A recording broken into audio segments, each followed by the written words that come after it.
I'm gonna f***ing rob you. Sira ulo ko. Hindi naman Pilipino, pwede ko mamurahin. Your scooter now. Give me your scooter now. Give me your scooter now. Give me a ride.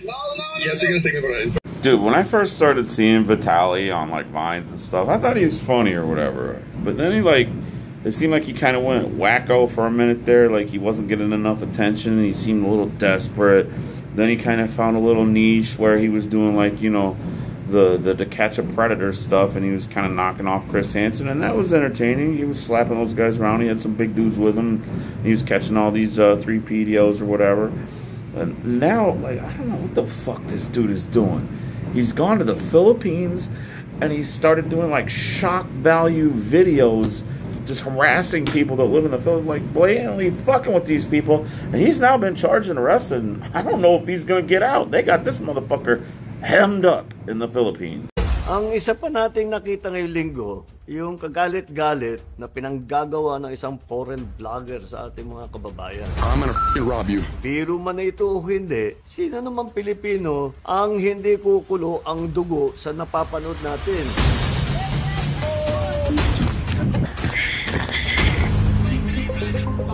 Nakakalungkot dahil ito isang naging bahagi na ng social media na nagkakaroon ng mga vlogger na nanggugulo lang, nang aasar lang, nang buwisit lang, nang babastos lang para makakuha ng mga viewers. Huwag tayong sasama dyan sa ganyang klaseng ugali. Hindi naman ganyan ang ugaling Pilipino. Asahan ninyo yung mga gumagawa ng ganyan na hindi natin pababayaan na patuloy nilang ginagawa yan.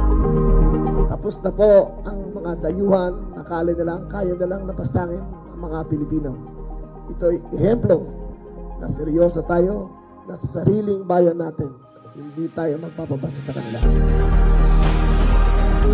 Likas na mababait ang mga Pilipino. Magalang, makapumbaba, napakahaba ng pasensya. Kaya't nakakalungkot na makitang naaabusong ganito nating katangian. Natural sa atin na matawanan lamang at hindi na palakihin ang mga ganitong klaseng pambabastos. Pero hindi nanghuhulugan na palalampasin ito ng ating pamahalaan. Dapat tayo pumalag sa mga bully. Kasama nyo ang pamahalaan para ilugar ang mga ganitong tao. Sana ay magsilbing aral ito sa mga pagtatangkang pumasok pa rito sa Pilipinas para lang hamakin at gawing katatawanan ang ating mga kababayan.